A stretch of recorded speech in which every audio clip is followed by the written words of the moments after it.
Paul Charchian is the host of Fantasy Football Weekly, the longest-running fantasy football radio show, and the owner of guillotineleagues.com. He's the former FSGA president, too. He's a Minnesotan, a gamer, and he's a big fan of instrumental music. These are his late-round perspectives.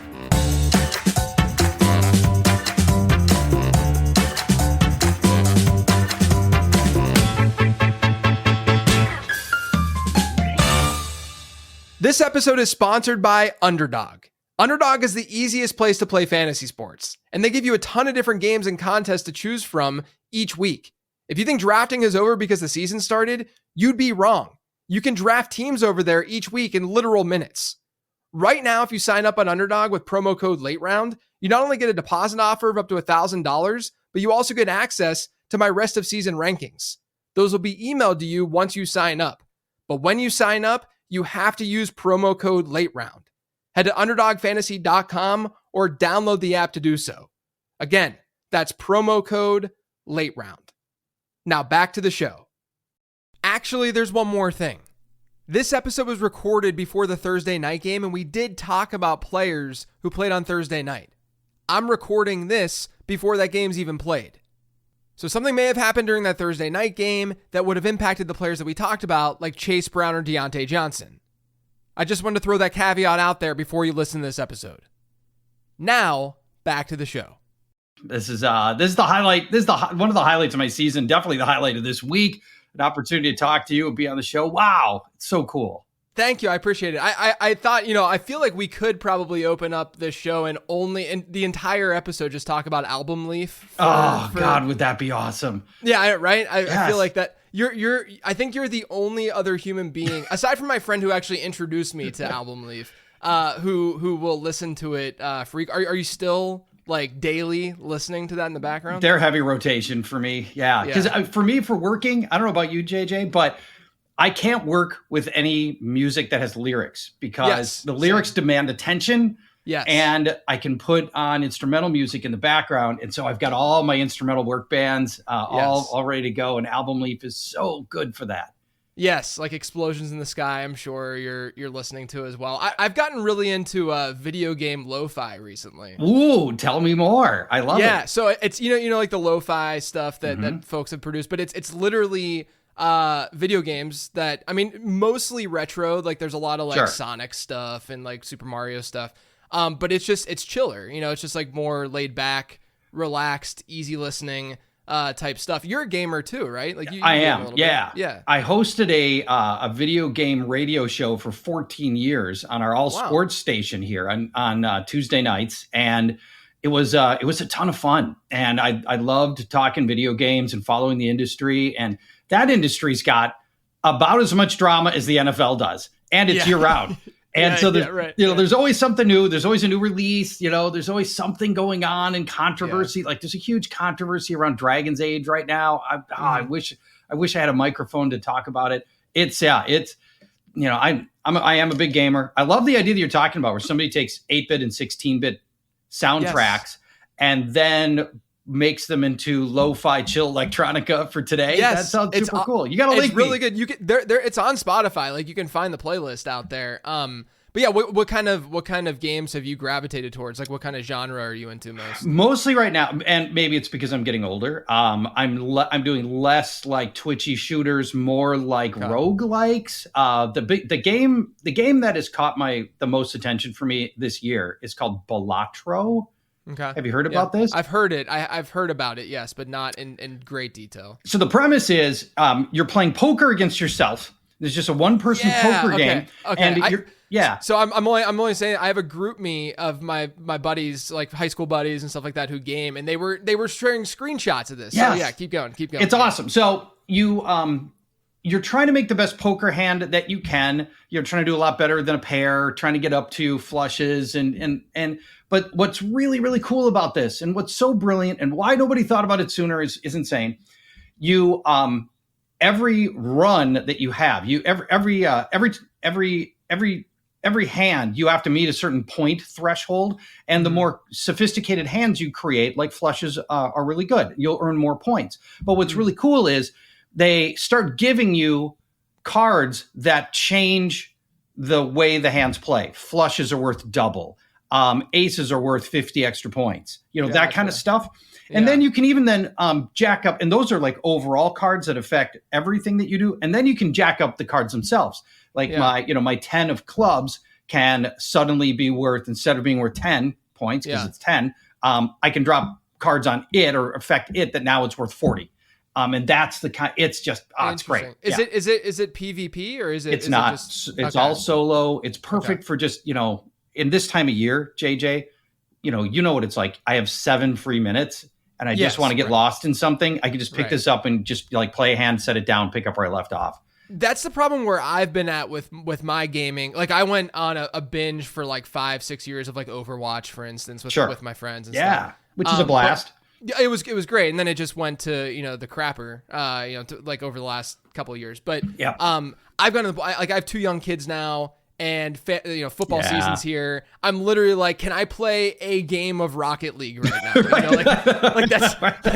That's all I'm hoping for. Just give me a little Rocket League, and I'm at least scratching that itch, a little bit. But always great to talk to a fellow, album leaf lover and gamer. And obviously you even know who Explosions in the Sky is, which is great. I'm going to see Tycho in a couple of weeks. Nice. I would think Tycho would be in your wheelhouse. Yeah. That's great. Yeah, he's touring right now off of a new album. How old are your kids?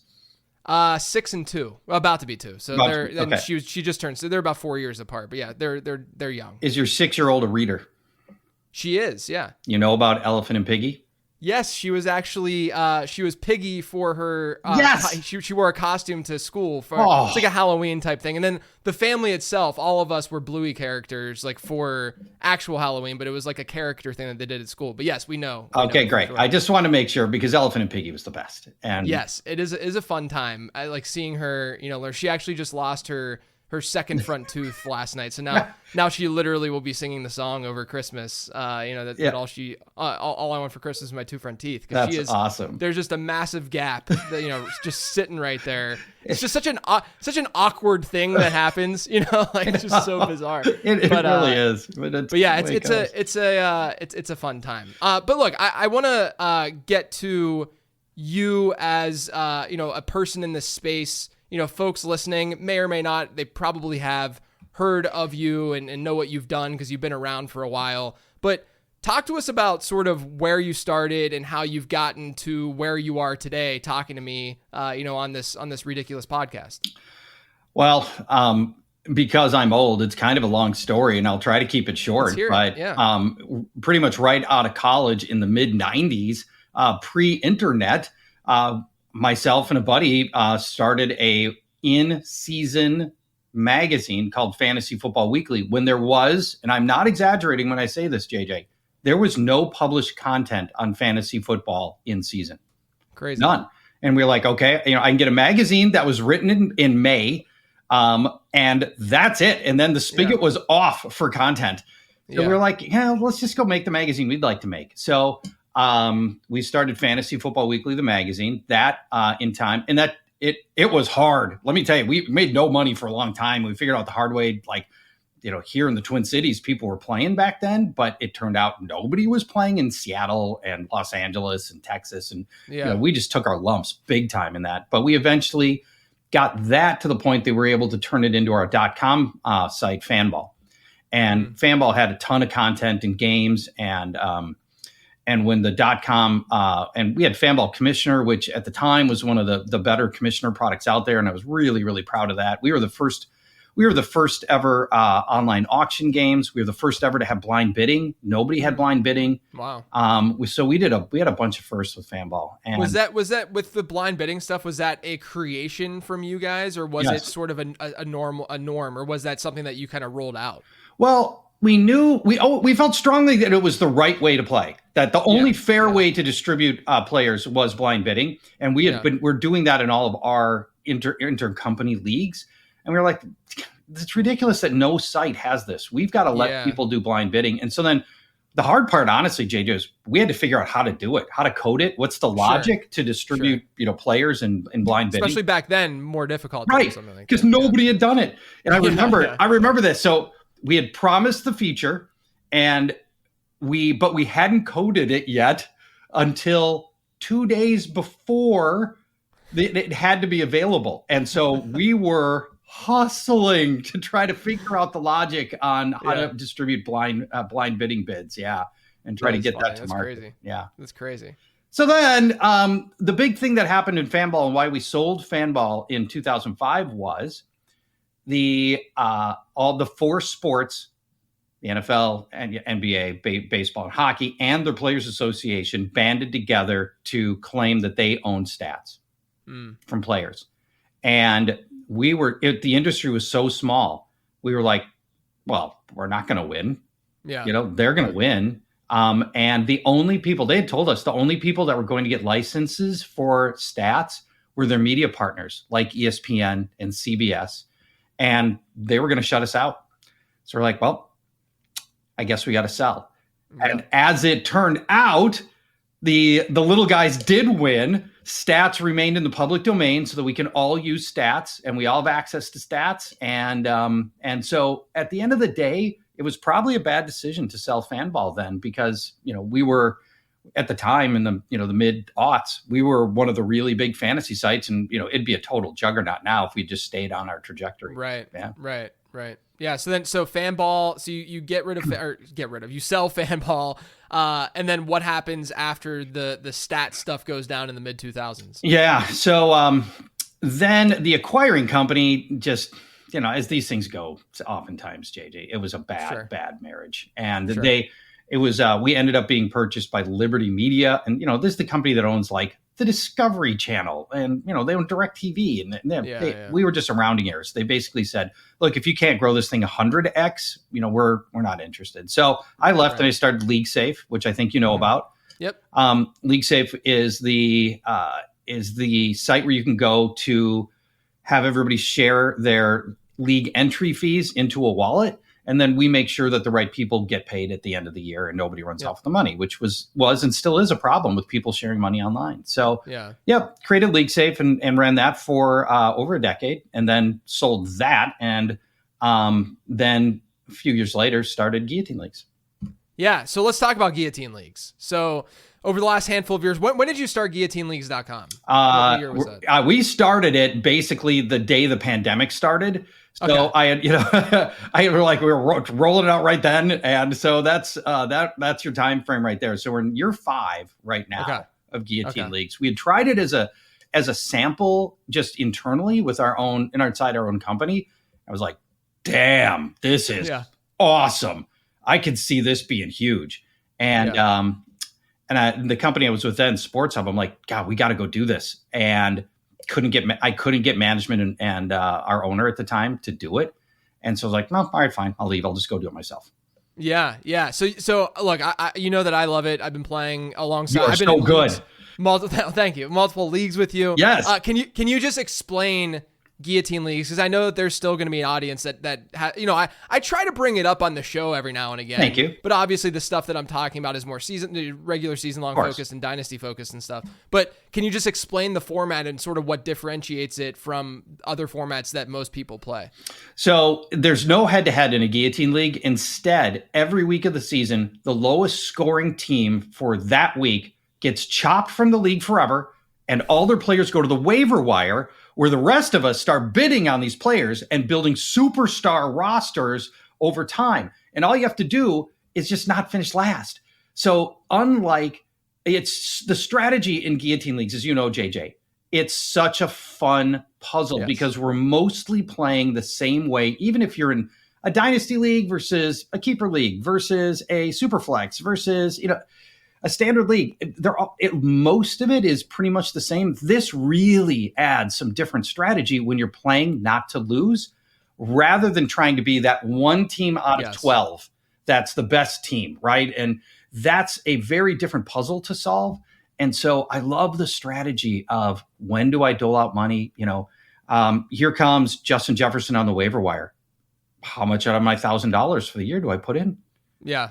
Right. Yeah, the strategy, the roster building, the superstar teams, not finishing last. Yeah, I love all the different ways that you get to explore fantasy football in ways that you just wouldn't in any other format.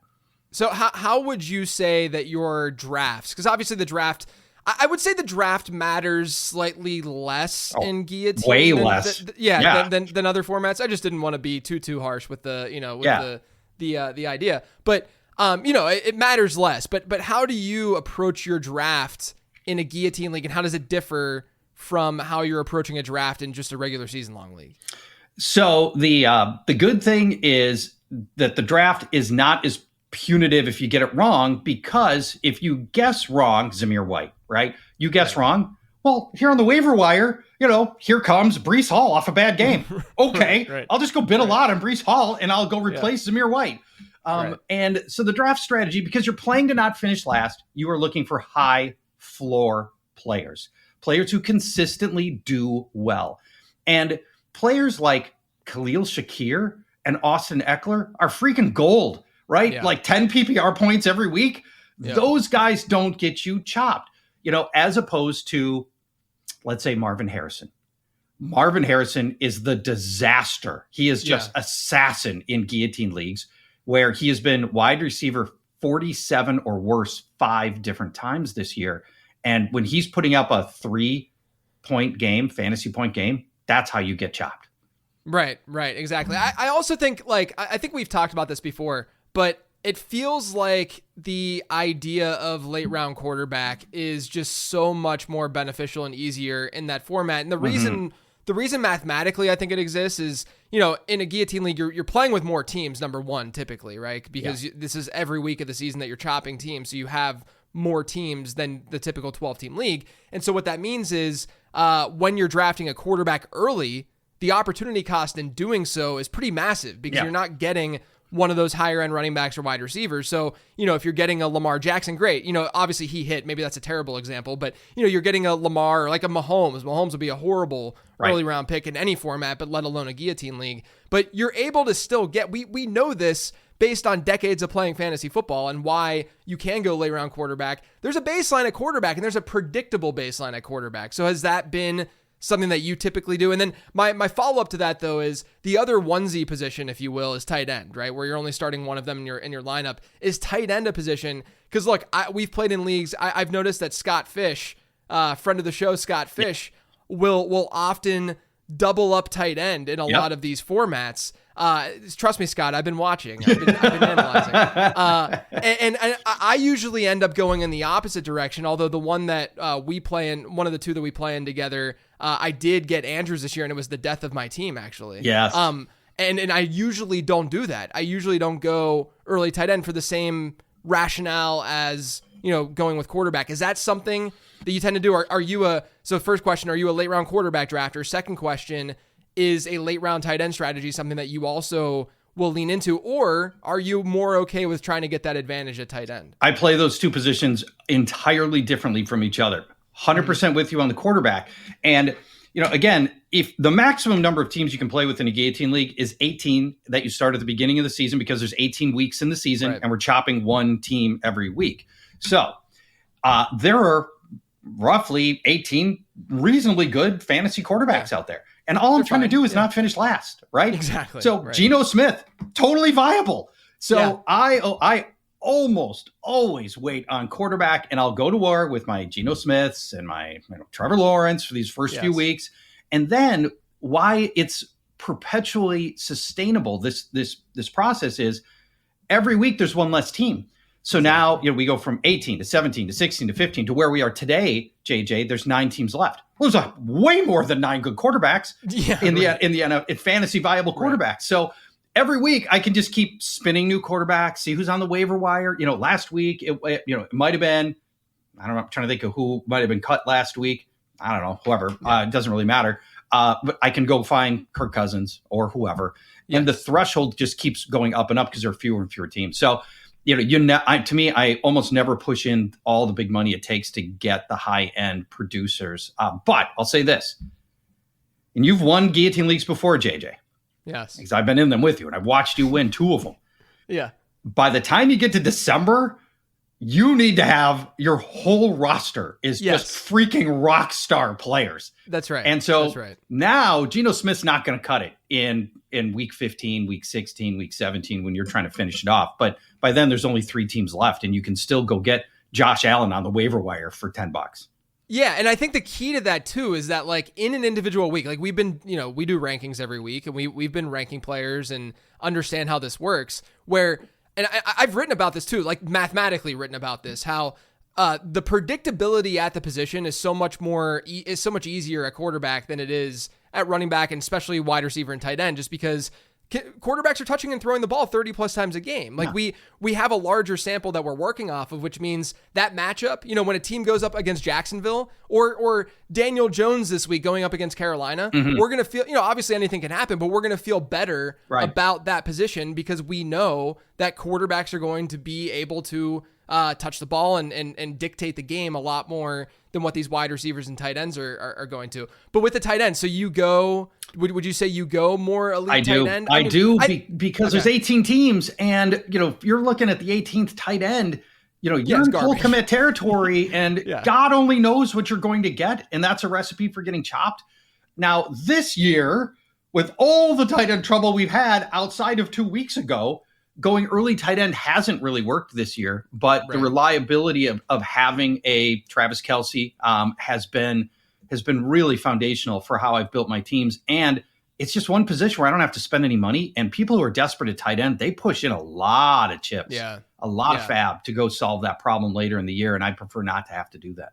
Yeah, it makes sense. And I do think that and we can talk about sort of how people are spending their budget, because I think, that's obviously the number one thing with this format in trying to be good at it is to be strategic with how you're spending. And I get questions, I do a waiver wire Q&A with my patrons every single week, and I get guillotine questions every week. Nice. So we talk a little strategy, like we talk about this a little bit. Love it. And my go-to every single season, at the beginning of the season especially, is don't spend early. Don't do it. There's no reason to spend early. If you just think of this mathematically, like you said, there's 18 teams. You have a 1 in 18 chance, if everyone has an equal roster, of getting cut week 1. You have a 1 in 17 chance. I mean, these margins are largely in your favor for the most part for the first handful of weeks of the season, and then eventually you get to the point where obviously you need to fix up that roster. But I do think that at the end of the day, you have to understand the basic arithmetic to this, and that, yes, you're going to get unlucky 1 week. Like, again, going back to the one league that it's the earliest I've ever gotten chopped was the one that I'm referring to that we're both in. I think it was like week 5 or week 6 or something like that. And it was at least before Garrett Wilson finally started playing well. Right. Yeah. And look, I think that you just have to accept the fact that like things can go south. Like that's how fantasy football is played. But then on top of that, and I want to get your thoughts on this, I also feel like people spend up too early and don't think about the asset that they're obtaining getting injured and not being able to perform the way that they assume they're going to perform. Like, yes, you could get Derrick Henry week 2 and all of a sudden, you look good right now because Derrick Henry still performed very well. But what if Derrick Henry got hurt in week 3? Then all of a sudden you spend half of your FOB early on the season and your team now sucks because you don't have that ability to spend on these other players. I want to get your thoughts on that in general, but also, what's your overall feel about like what people might be doing wrong off the waiver wire with these guillotine leagues? So for 2 things, for most people who are especially new into guillotine leagues, by the way, you can join a guillotine league today.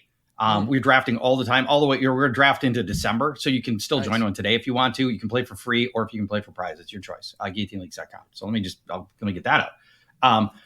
People who haven't played before, when Derrick Henry hits the waiver wire, their brains explode. And they're like, my God, it's Derrick Henry. And I can just go buy him? Okay, I'm in. And so what we see is the newbies. And this is a parallel I think you'll appreciate. There's a thing my friends and I always had in Call of Duty called the gift of the Christmas noobs. And it was all the people who got their new PlayStations on Christmas Day, and they got a copy of Call of Duty, And now here are these kids are like 8 years old, 9 years old, 10 years old. They can barely hold a controller. They've never played before. And now they jump into Call of Duty and we just mow them down, right? Yes. It's the gift of the Christmas noobs. And the Christmas noobs version in guillotine leagues are these guys who drop, you get $1,000 of fab to last you the whole year. You are the people who drop 800 on one player in week number 2. Because Derrick Henry hit the waiver wire. And they're like, $600 on Derrick Henry. Mm-hmm. Mm-hmm. Now, what I'm starting to see over time, JJ, is more sophisticated leagues that have been here a long time. None of them do it. Nobody pays early. And I actually think it starts to flip a little bit. Where everybody's so cautious about spending early, you can actually get some values. But for most people in most leagues, what you said is exactly right. You're trying to save money because the pool at the beginning, mathematically, JJ, 1,000 teams times 18, $1,000 times 18 teams, $18,000 are in the pool altogether. Now, if you go to the halfway point of the season, that 18, it's not even half that at 9,000 because half of the money, it's 9,000 if nobody had spent any money. Now it's more like we're down to like $4,000 of pooled money. Right. So every dollar has got so much more buying power later. And then the point that you brought up that's super salient and nobody talks about is when you do drop if you're going to drop $300 on Saquon Barkley week 2 or week 8, the week 2 300 has got all the variables built into it that you mentioned: injuries, buys, Jalen Hurts gets hurt and now your running back isn't any good, stuff like that happens. All that variance gets baked into that same amount of money. If you spend the $200 at the halfway point and Saquon Barkley's past his bye and he's less likely to get hurt with less games left, the money is safer spent. I've noticed this year myself thinking, because I've noticed the same thing that you have with some of these leagues, like being more conservative and smarter with their spending early. And it's the same, it's the two main leagues I've been playing in, over the last handful of years, or the two, you're in both of them too. And I've noticed the exact same trend, right? And so what I've kind of started doing is lean into what I'm calling like secondary mid-tier players, right? Where the Jawan Jennings of the world, where especially early on in the season, where, let's just pretend like a Jawan Jennings was where he's at right now, where people are kind of like, they're not like super, super into him, but they're not super off of him. It's just, he's a mid-tier player. It seems like those guys become bigger values because you're only having to spend $10 to $15 to get one of them versus, a $250 Devontae Adams bid or something like that. Have you noticed that being a path for you as well? As opposed to spending up on some of those higher end guys early, especially in these leagues where, this is just not happening as frequently. Yeah, basically I'm now giving out all of my strategy tips that I use because you're hitting on all of them. In the first half of the season, my bidding is, I always bid on the expensive guys, but I never get them because I don't bid nearly enough money. But the guys I land are in the $15 to $20 range. It's to mention again names because they're easy off the top of my head: Khalil Shakir, Austin Eckler. Yep. Those guys will keep me alive until November. And then once we get into closer to Thanksgiving, I've still got money left to start putting together my end game roster. Khalil Shakir and Austin Eckler are not part of my end game roster. Yeah, right. 10 PPR points ain't going to get it done.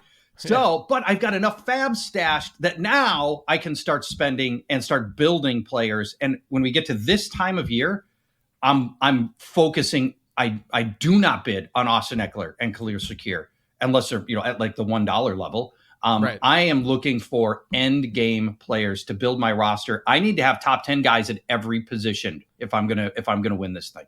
As you know. And what's really important to remember, number one, obviously the waiver wire pool is just way greater and more fruitful because there's only 3 or 4 teams left, or however many teams towards the end of the season.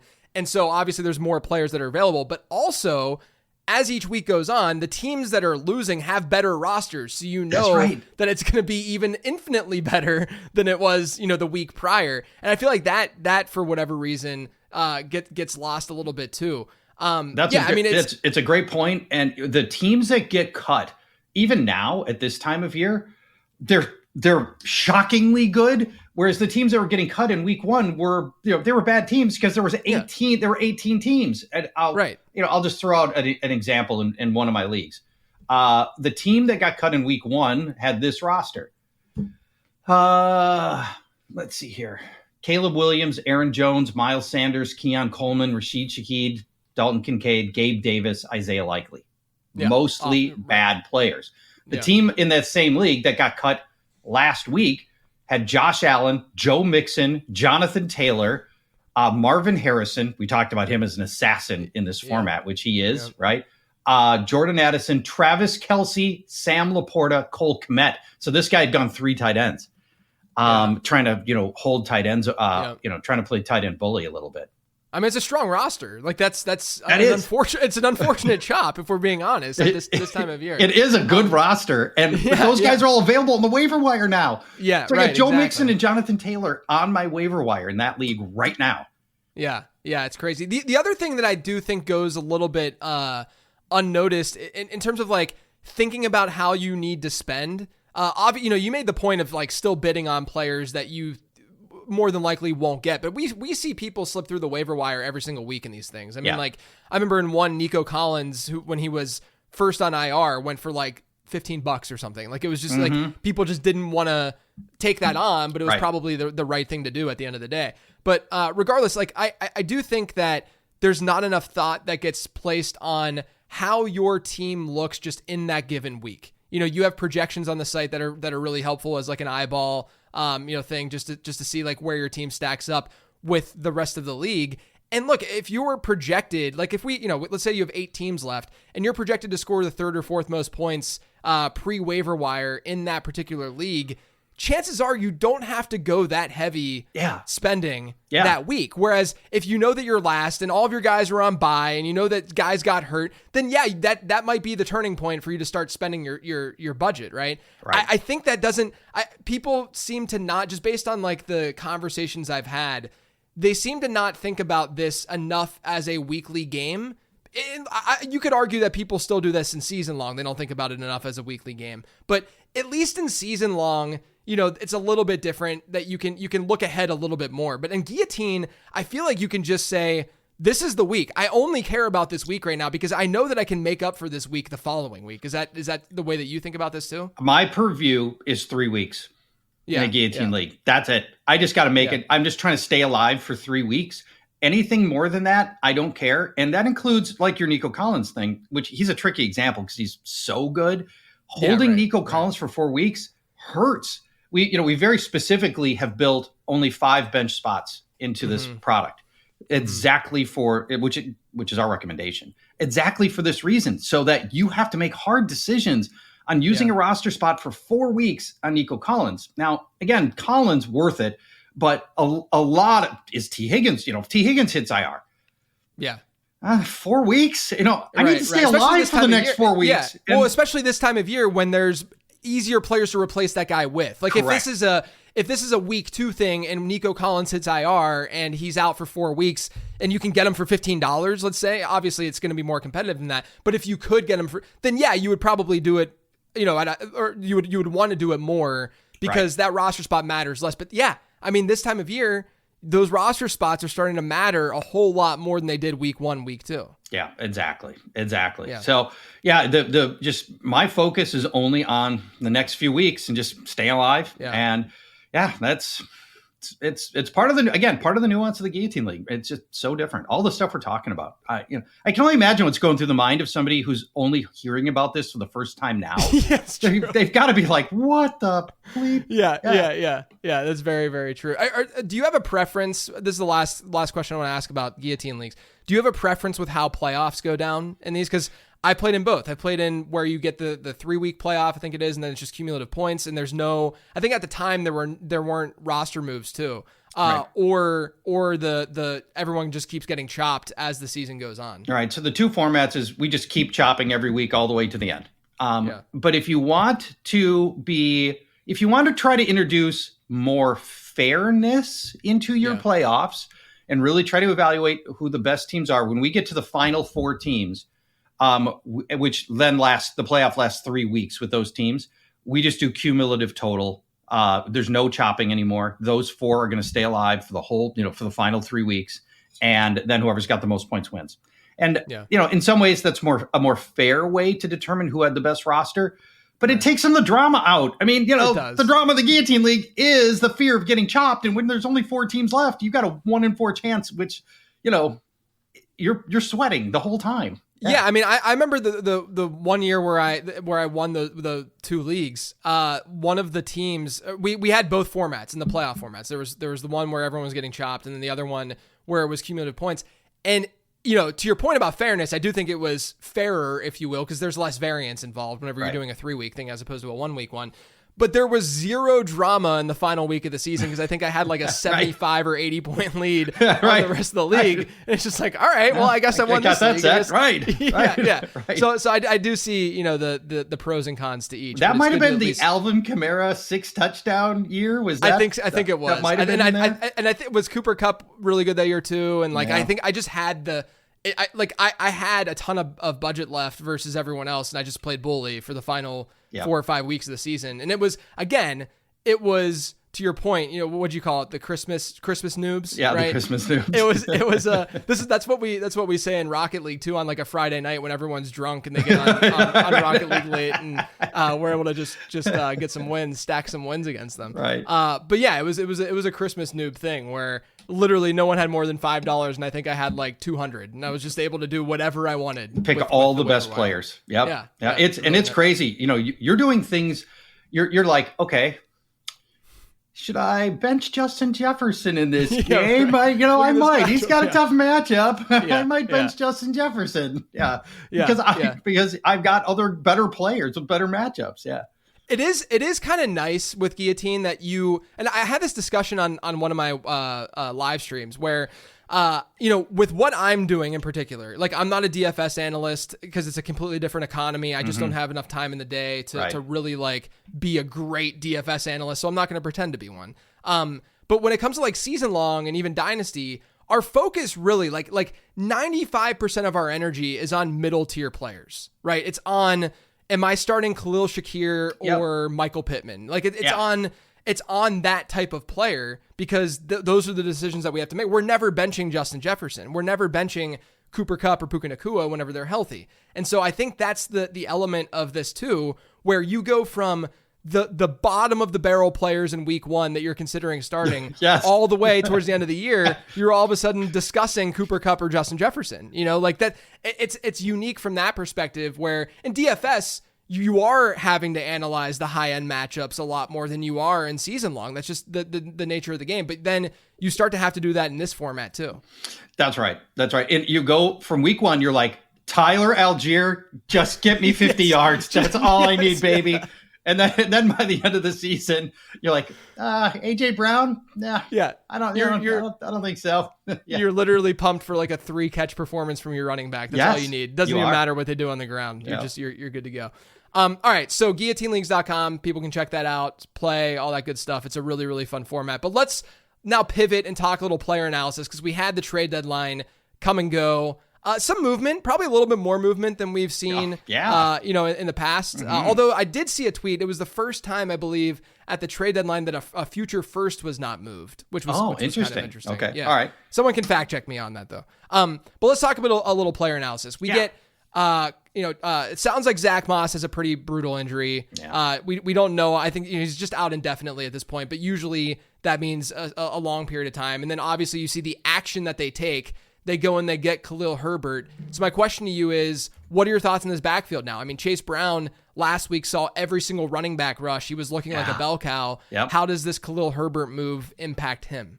Well, I think the impact's going to be minimal, in part because we know how Zach Taylor works. He has been a bell cow guy. Joe Mixon, 2 of the last 3 years, was inside the top 5 in rushing attempts. Over the last 3 years, 19 carries per game. I mean, it's just I think we know what Zach Taylor wants to do if he's got the right guy. And Chase Brown looks good. I have a little bit of worry just because, we haven't seen him be a bell cow before. So, maybe Taylor feels differently here. And this isn't a slight on Khalil Herbert, who I think is a pretty good jack of all trades, utility guy, do a little everything. And But I think Taylor's going to go back to doing what we saw him do with Mixon. And by the way, Mixon wasn't even good at it for the last 2 years. Yeah. It was 4 yards a carry and 3.9 yards a carry. I mean, Mixon was really struggling. We're getting way more dynamic and better play out of Brown. So my inclination is to think that Brown's going to retain the majority of the work, not 100% like last week, obviously. Yeah. Right. But I could see this thing going 75-25. What do you think? Yeah, I'm with you. And the other thing that I found interesting about this move is that Chase Brown with Zach Moss was not seeing the field in circumstances, pass protection, long down and distance, stuff like that. So like Zach Moss was really the negative game script back, if you will, for that Cincinnati team. And Chase Brown his rookie year barely played on third down. I think he only had like one catch on third down or something like that. And no goal line use. Yeah, right. And so what's interesting though is that you could make the same you could have the same issues, if you will, with Khalil Herbert. Like he's played a very similar role throughout his career. People have questioned his pass pro.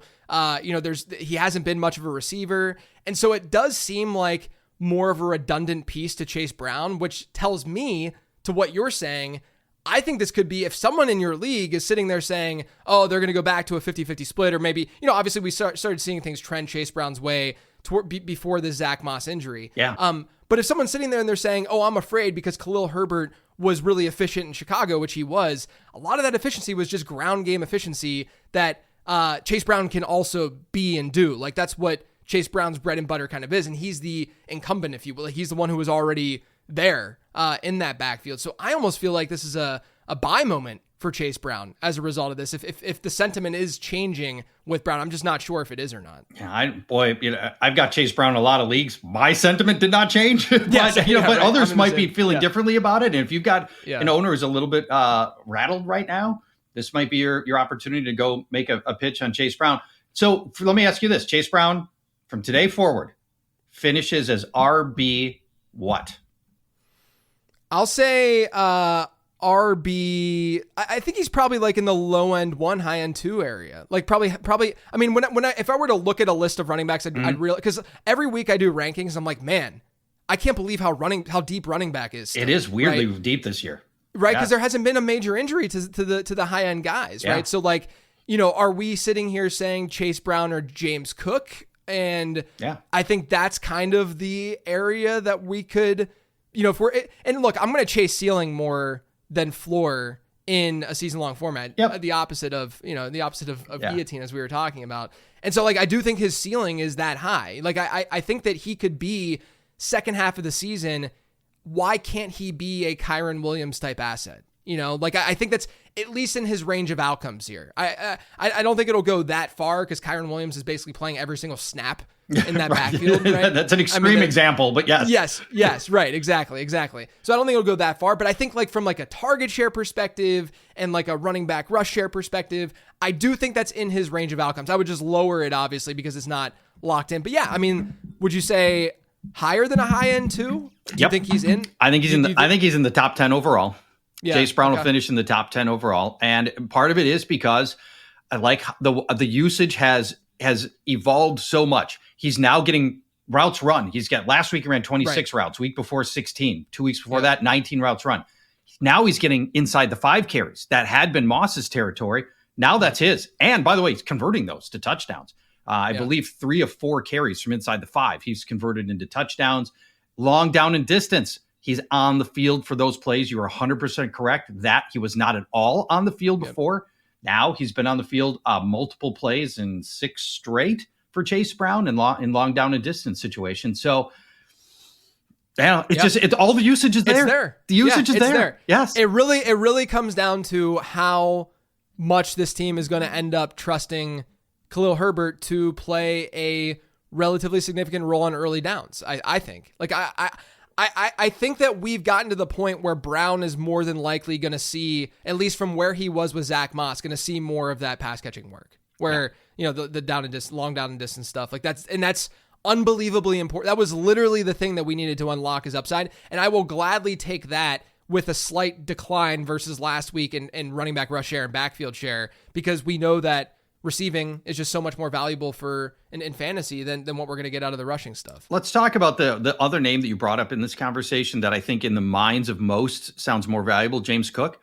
If I had to go to war with the rest of the season for one, I'm on Chase Brown, who I think is in much less of a threat to lose valuable carries, whether it's at the goal line to your quarterback or whether it's to Ray Davis or Ty Johnson. I think Chase Brown, I just feel like the workload is going to be so high. To use those two as an example, if somebody offered me that trade, I want to be on the Chase Brown side. Yeah, I think it's valid. And look, James Cook has not had a high snap share basically all season. Like It's not his production. He's played a little bit out of his mind. He's run pretty pure with touchdowns, and Ray Davis looks very, very good. And so I think it's like, I at least think it's a very, very, very strong discussion to have, like that. And the fact that we're having that discussion shows us and others that things could go very, very well for Chase Brown during the second half of the season and into the fantasy playoffs, which is music to my ears as well. I desperately needed something like that to happen. Me too, in several leagues. I'm with you on that. Yeah, Chase Brown's a little bit of found money right now, and it feels good. Yeah. Let's move on to DeAndre Hopkins. He has this big Monday night. Would you say that you're more bullish or bearish on him versus what you think the market might kind of feel about Hopkins rest of season? We see this monster game, decent enough target share. I think it was like 21, 22%, something along those lines. What do you see out of Hopkins? Like, do you think that he's a locked in top 20 guy at wide receiver now rest of season, or are you more still in like the wide receiver 3 range? I'm more cautious than that. I mean, last week was the perfect storm. Storm. You're playing a bad defense, missing Jamel Dean. So they're throwing out, third and fourth string cornerbacks. Funderburk? Who? Yeah. I mean, And then also, of course, Juju Smith-Schuster was out. And I think this is really important because Hopkins ran about half his routes from the slot. This is not a guy who runs from the slot a ton. And because Juju was out, they moved him in the slot. I think when Juju comes back, that Juju's going to take a lot more of that slot work away from Hopkins, and it'll be more traditionally outside, which is not necessarily a problem. But usually your best opposing cornerbacks, like Patrick Surtain's coming up, right? Isn't it Patrick Surtain this week? Yeah. Patrick Surtain's coming up. Yeah. And if Juju's back in, Juju plays the slot, Hopkins is outside. Now he's got Surtain. And so I think that I as much as I want it to work, it is like, hey, you could be the number one receiver for Patrick Mahomes and unlock this offense in a way that nobody has since Rashee Rice. I don't know. I feel more cautious on Hopkins than I think most people do, and maybe you have a different opinion on this. I think I'm a little bit more bullish. Not that I think that he's like not that I think that he's like a wide receiver 1 after last week. My thing is, though, I do think that your feeling about Hopkins, you or anyone listening, will probably depend to some degree on how you felt about him entering the season, if he's dust or not. Like, is he DeAndre Hopkins of old to some degree? A lot of my analysis pointed to him actually being a really decent draft target this year, which I'm usually not in on the olds and the 12-year vet.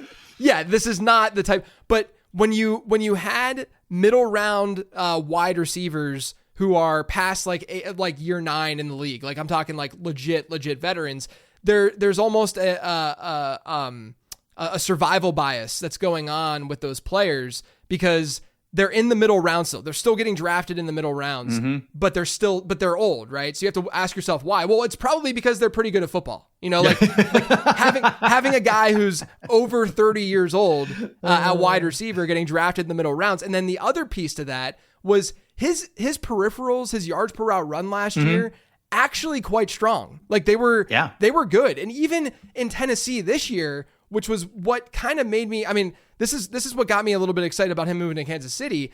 If you look at what he was doing in Tennessee on like a yards per route run basis, on a targets per route run basis, especially because he was only running like a route on like 50% of their dropbacks because of the injury and stuff. But his yards per route run was like more than half a yard better than anyone else on that team. Yeah. And now I understand we're talking about an aged Tyler Boyd and a player in Calvin Ridley who just seems like he's just not it. But at the same time, that's a very, very stark difference in that efficiency and in that production. So my thing was, I think DeAndre Hopkins is not totally washed.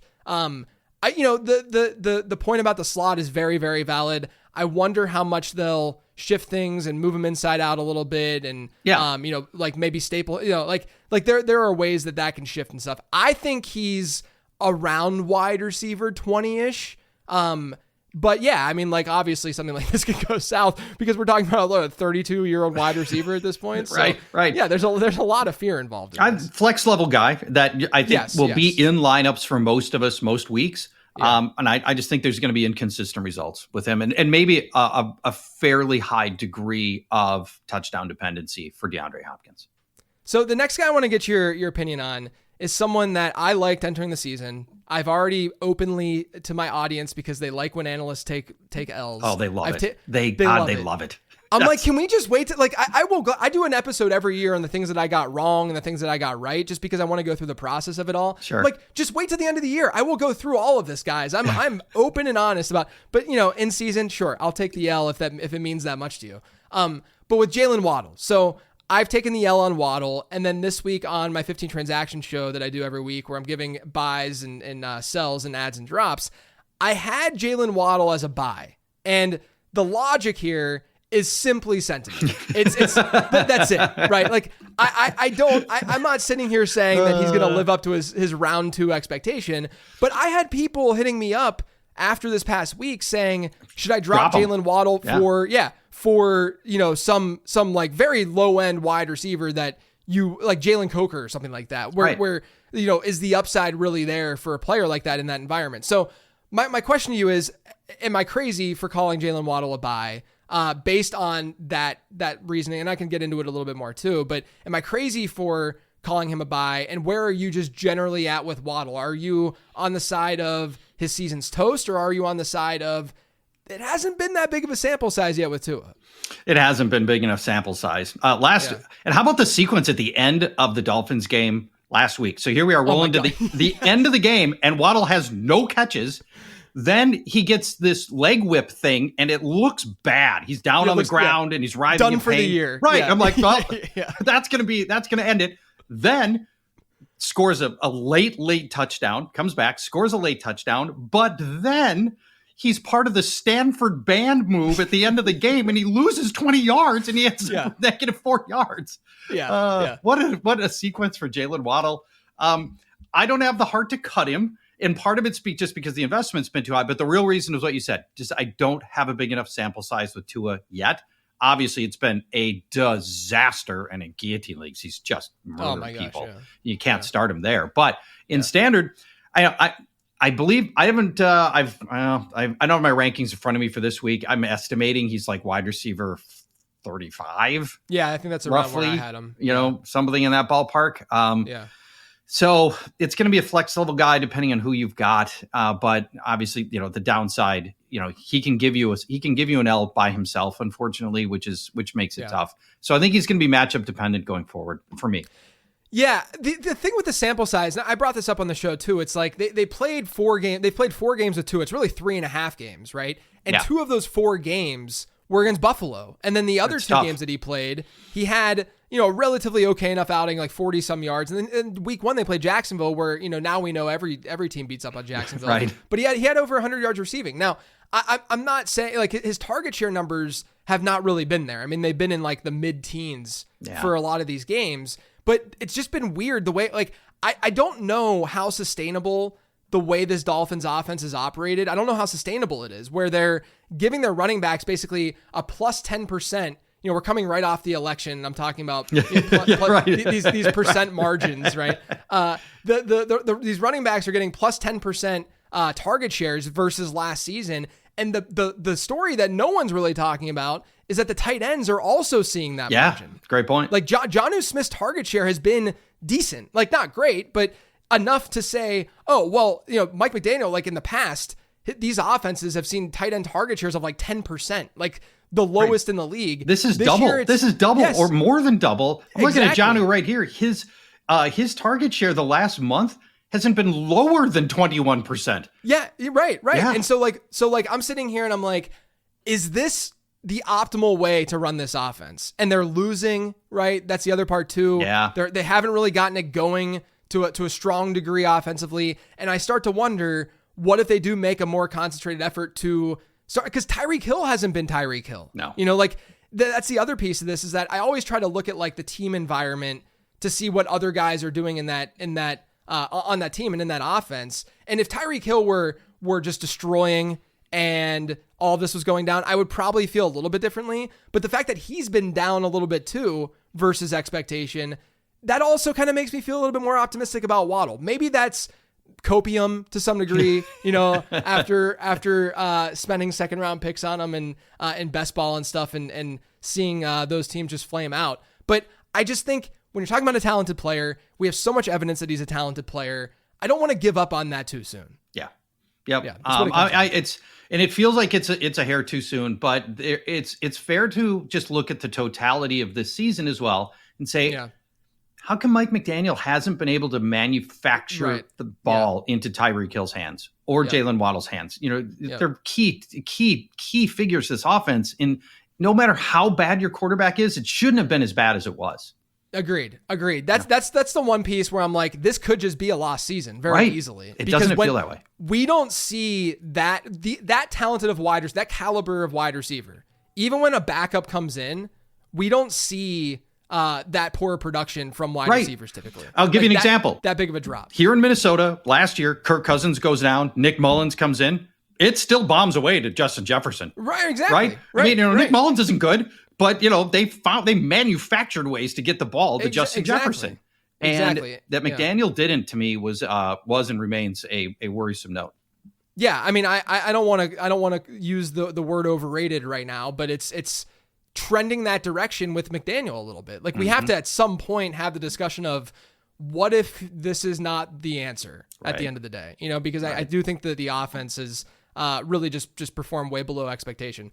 All right, another trade that went down was Deontay Johnson going to Baltimore, and I'll be honest with you, I think this is the player that I have the least amount of. I don't know what's going on. Like I don't know how they might want to deploy him. They obviously only gave him 15 or so routes or something last week, or snaps. Like it wasn't a very significant playtime situation. But let me just ask you this: are you more or less bullish and excited about Deontay Johnson in Baltimore versus, we could say, Deontay Johnson in Carolina with Andy Dalton? Yeah, we'll say that. Yeah. Unfortunately, less, just because Derrick Henry's always going to get fed. Zay Flowers is great.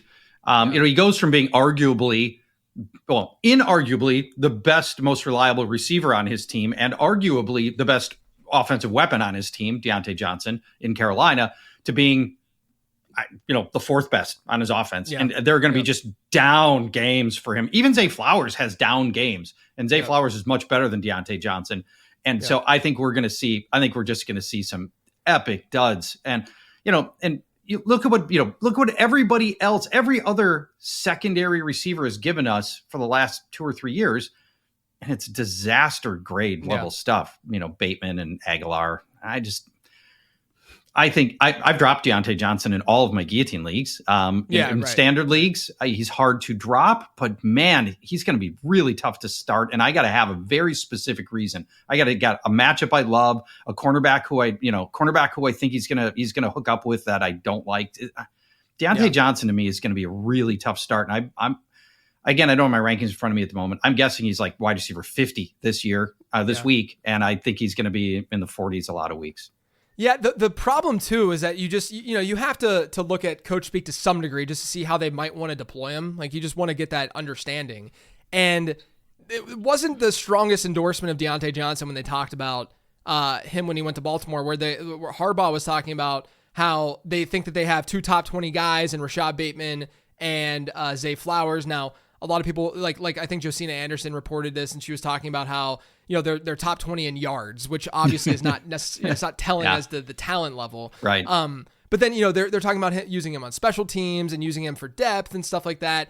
We all know that he's a talented player. It's just a matter of if the deployment's not going to be there on a team, like you said, it's not even so much like to me that they're going to lean run heavy and stuff. Like that's definitely, I mean, I shouldn't say not so much. I mean, that is a core piece of this, but it's to your point about game script, where we've seen this year games where they win early and it's game over. And they're not great point. You get really low totals from even a Zay Flowers. Now it's been great for Zay recently, but that's always part of the equation. So the problem with Deontay to me might be a predictability thing where we just don't know. Better in best ball, if you will, where we just don't know when these big plays might happen, because they probably will happen because he's got Lamar Jackson and the offense is conducive to it. But yeah, I do think that we could be in for a struggle. I'm trying to have him in a league that I need some running back help. And I'm like, give me any running back at this point for like any like pass catching running back I will take for Deontay Johnson just to have,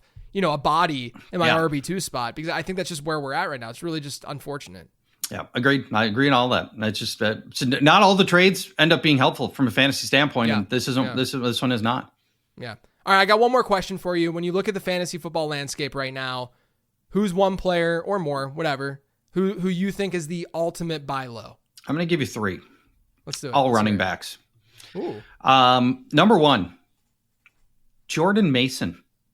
Oh, I like that. Yeah. Okay, so let's, right now, his value is like, pennies on the dollar from where it was. Yeah.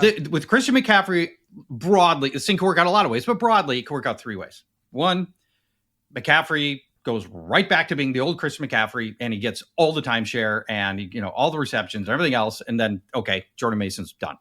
Yeah. Or alternately, it could be a split backfield. It could be Mason's run great at times, and it could be something where they feel like, well, we want McCaffrey for the playoffs, or we want to make sure we don't bring him back too fast. Yep. Now granted, Shanahan does not normally do split backfields, but this situation could be unique enough where he does that. And then the third thing is McCaffrey is just not healthy enough, and the effectiveness isn't there. He gets re-injured. Something goes wrong.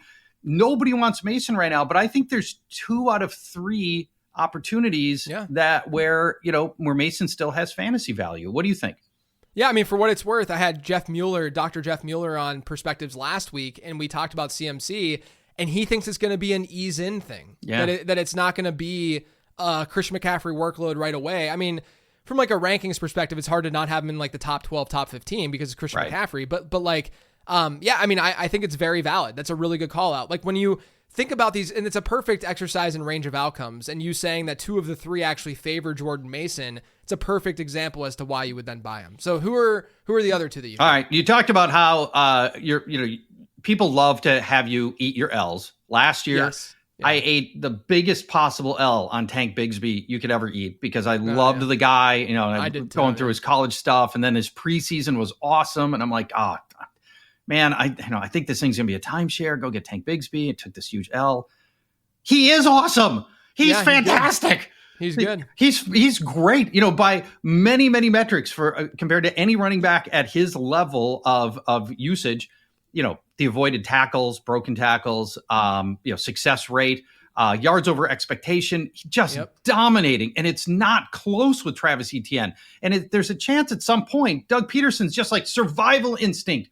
Right? Like survival of the fittest, Darwinism. At some point, if you'd like to be the coach next year, you have to start playing your best players and more. That could start sooner than later for Tank Bigsby. So maybe he could be a league winner if Peterson decides that he's going to focus his offense, or at least the running game, around Tank Bigsby. What do you think of that option? You know what's really funny? I'm having a photographic memory moment right now where I remember sending you the prospect guide last year that I did, and you were like, "Hey, do you mind if I take a screenshot of this and just send it out and like tell people about it, whatever?" I'm like, "Of course." And you decided the one player that you chose was Tank Bigsby. Was Tank Bigsby.